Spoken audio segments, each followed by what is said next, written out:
Hello বন্ধুরা, good morning. সকাল সকাল আমি চলে যাচ্ছি একটু বাজারে, একটু দরকার আছে, কারণ আমার জন্মদিনের জন্য আমি কিছু জিনিস কিনবো, তার জন্য আমি বাজারে চলে যাচ্ছিলাম।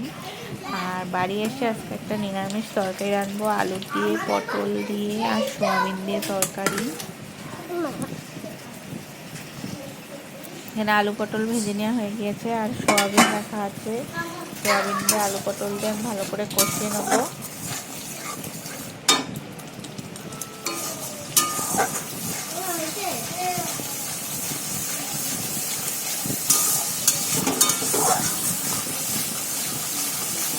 মশলাটা কষা হয়ে গেছে, এবার এর মধ্যে আলু পটল দিয়ে সেটাকে আমি ভালো করে কষে নেবো, নিয়ে তারপরে সেটাকে ভালো করে রান্না করে নেবো। আসলে নিরামিষ তরকারির মধ্যে আমি পেঁয়াজ রসুন টসুন আমরা দেবো না, শুধু আদা জিরে আর টমেটো দিয়ে এই মশলাটা করা।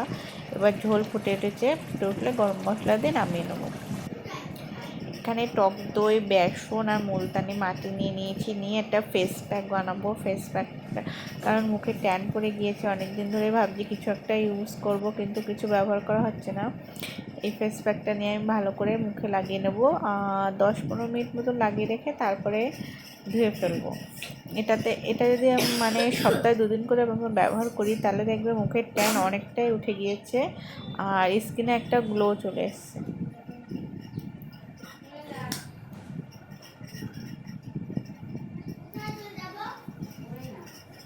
ভালো করে লাগিয়ে নিয়েছি, নিয়ে আমি 10-15 মিনিট মতো রেখে তারপর আমি ধুয়ে নেব। এটা তোমরা মুখের সাথে সাথে অন্য অন্য জায়গায়ও ব্যবহার করতে পারো। আমরা চলে এসেছি ড্রয়িং ক্লাসে। গোলু এখানে ড্রয়িং করছে, দেখো গোলু কি সুন্দর ড্রয়িং করেছে। গোলু এখন ভালো ড্রয়িং করা শিখে গিয়েছে, দেখো কি সুন্দর ঘর বানাচ্ছে। আর বাড়িতে গোলুর মামা গোলুর জন্য নিয়ে এসেছিলো বিরিয়ানি, তাই গোলুকে আমি বিরিয়ানি খাইয়ে দিচ্ছি।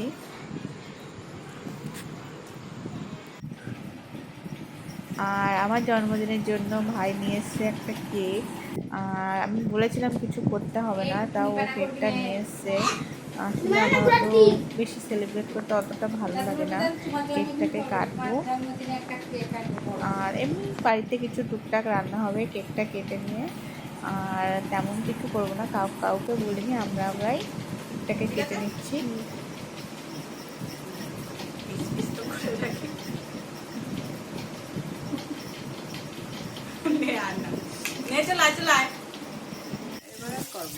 আর তার সাথে সাথে সকালের ব্রেকফাস্টে একটু লুচি বানিয়ে নিচ্ছি। আর লুচিও হবে, তার সাথে রুটিও হবে। যে লুচি খাবে খাবে, যে লুচি খাবে খাবে। দেখো লুচিটা ঠিক করে ফুলছে না, দু একটা লুচি আবার বেশ সুন্দর ফুলেছে, দু একটা লুচি আবার ফুলছে না। এটা আবার ফুলছে না ভালো, এটা আবার দেখো ভালো ফুলেছে। আমার আবার না ফুললেই ভালো লাগে একটু। আর এই যে পুচকুকে আমরা নিয়ে এসেছি, পুচকু দেখো এখানে কি সুন্দর খেলা করছে। আসলে গোলু সারাক্ষণ পুচকুর সাথেই খেলা করতে চায়, পুচকুরে নিতে চায়। তার জন্য সকাল হলেই বলবে ভাইকে নিয়ে আসো, ভাইকে নিয়ে আসো। দেখো কোলে উঠে ডান্স করাচ্ছি, কিন্তু হাসছে না, মোটে হাসছে না। আসলে ঘরে থাকবে না, বাইরে খেলতে যাওয়ার জন্য এরকম করছে, ঘরে মোটে থাকতে চাচ্ছে না।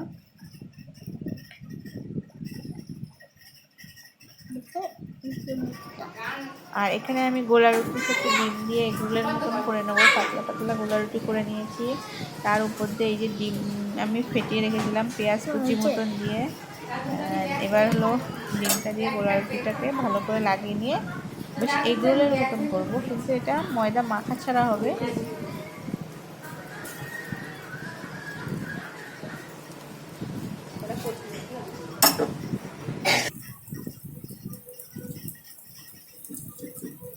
এটা গোলুর জন্য করে নিয়েছি, ভালো করে ভাজা হয়ে গেছে। এবার গোলুকে দিয়ে দিয়েছি খেতে, ওগুলো একা একাই সস দিয়ে ভালো খাচ্ছে। আর একটা মার জন্য ওপাশে করে রেখেছি। গোলু কেমন হয়েছে? ভালো। আর আমি দুপুরে রান্না করে নিচ্ছি ফ্রাইড রাইস। এক কড়াইতে ভালো বড় একটা কড়াই নিয়ে নিয়েছি, কারণ ফ্রাইড রাইসে নাড়াচাড়া করতে গেলে ছোট কড়াই হলে হয় না, বড় কড়াই হলে আমার সুবিধা হয়। এখানে হলো বড় কড়াই নিয়ে নিয়েছি। ফ্রাইড রাইস আর চিকেন কষা করছি, তো চিকেন কষাটা মা করে নিয়েছে আর ফ্রাইড রাইসটা আমি করছি। এই যে ফ্রাইড রাইস দেখো, প্রায় আমরা 1 কিলো চালের ফ্রাইড রাইস করছি।